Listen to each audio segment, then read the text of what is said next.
Bueno, seguimos reflexionando sobre la manera de respetar nuestros espacios, llamando espacio al mundo interior, y hablando del respeto que se presenta bastante difícil, casi siempre, en las situaciones humanas tenemos tendencia a la invasión, ¿no?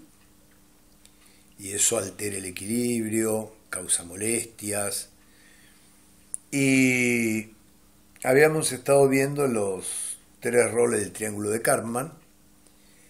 Son los roles fatídicos. Una vez que se empiezan a jugar, una vez que se entra en el juego, es dificilísimo salir, que es el rol del salvador, del perseguidor y de la víctima. Un rol atrae el otro. La víctima atrae dos personas, alguien que le va a dar una mano y alguien que se va a enojar, que lo va a perseguir. El salvador va a conseguir que la otra persona se sienta víctima y va a hacer aparecer un perseguidor.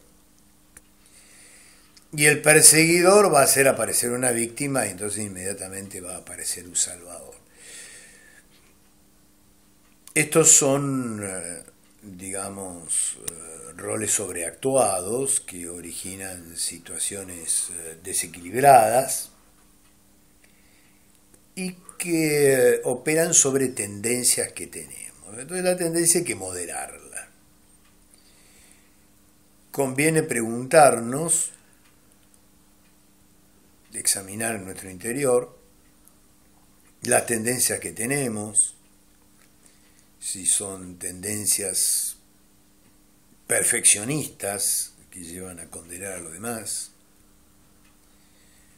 Puede ser que sea una tendencia nomás, pero lo mejor es tenerle mucho cuidado, porque eso nos puede llevar a degenerar el comportamiento. Nos podemos encontrar también con la tendencia a hacer demasiadas gauchadas y no dejar que el otro avance por sí solo. La gauchada hay que hacerla, el problema es cuando la tendencia también se sobreactúa, es demasiada tendencia, demasiada gauchada, digamos, ¿no? O la tendencia a exagerar nuestros límites, exagerar nuestros dolores, que nos va a llevar a quejarnos para que los demás nos contemplen como pobrecitos. Todas estas tendencias, en parte conviene moderarlas antes de que sean sobreactuadas, pero en parte también, sobre todo, conviene enderezarlas. El lenguaje de San Ignacio. Bueno, esto para terminar el triángulo de Karpman. Y el tema que vamos a encarar ahora es el tema de la claridad, de la sinceridad en la expresión de los sentimientos, sobre todo, que se llama el mensaje yo. El mensaje yo es lo que hace que yo me exprese con claridad desde mi interior.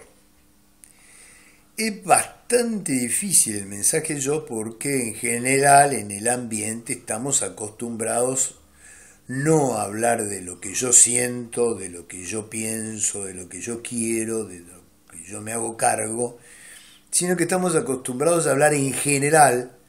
A mí me parece que, estamos acostumbrados a hablar en general, con un otro implícito, no nombramos al otro, pero implícitamente lo estamos señalando con el dedo, o a veces sí, directamente, explícitamente estamos hablando del otro como tú. Él tendría que hacer esto. Y este lenguaje culpabiliza, atemoriza, tiene tendencia al castigo, son caprichos muy metidos dentro de la estructura inconsciente de la persona, que es hablar del otro, el otro tiene la culpa, y no hablar de mí. El ejemplo que yo suelo poner es la mamá que llega cansada del trabajo El chico está estado esperando a la mamá ha tardado porque ha tenido problemas de tránsito, llega más tarde, el chiquito de 3 o 4 años, impaciente porque la mamá no viene, ha tirado todos los juguetes en el piso y la mamá, que llega cansada, siente un tirón de ira, con dos reacciones posibles. La primera reacción, la reacción inadecuada, es la mamá que le pega un grito al chico y le dice: mira todos los juguetes que has tirado en el piso, por tu culpa tengo una ira que no se me va a pasar. Es una barbaridad, porque no era intención del chico hacer que la mamá tuviera ira. Simplemente lo que le sucedió fue que desparramó los juguetes de impaciencia porque la mamá no venía, ¿no? La frase complicada acá es: pero fíjate la rabieta que me hiciste agarrar. No, eso no es cierto. No era intención del chico que la mamá se agarrara la rabieta. Entonces la pregunta que tenemos que hacernos es: ¿en el espacio de quién está la rabieta? La rabieta está en el espacio de la madre. ¿Quién se agarró la rabieta? La rabieta se la agarró la madre. El chico no tiene nada que ver. A raíz de la ocasión de los juguetes tirados, la mamá se agarró una rabieta porque el carácter de la mamá está mal educado. Entonces el verdadero mensaje es decirle al chico: me voy y ya vengo porque estoy con un enojo. La mamá muestra verdaderamente sus sentimientos, pero no culpabiliza. El chico nota el desequilibrio de la mamá y probablemente va a poder levantar los juguetes cuando la mamá vuelva. En nuestro ambiente estamos demasiado acostumbrados a echarle la culpa al otro de cosas que nos pasan a nosotros. Si te pasa a vos, te pasa a vos.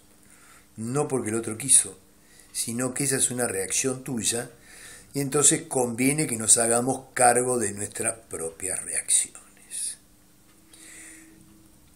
Toda reacción, como alguna vez he dicho, corresponde a experiencias pasadas. Las reacciones son inadecuadas porque vienen de experiencias que yo he tenido, pero hay que ver si esas experiencias coinciden con este momento presente o no. Las reacciones provienen del pasado, provienen del niño, y yo lo que estoy viviendo es el presente y es mi adulto, razonadamente, que tiene que ver las necesidades, tiene que comprender las necesidades, los límites y los desafíos del presente. Así que con esto nos vamos acercando un poquitito a la fuerza de la sinceridad, que no habla del otro, sino que habla de uno mismo. Entonces, el mensaje yo, y vamos a seguir una próxima vez más adelante. Podemos quedar acá.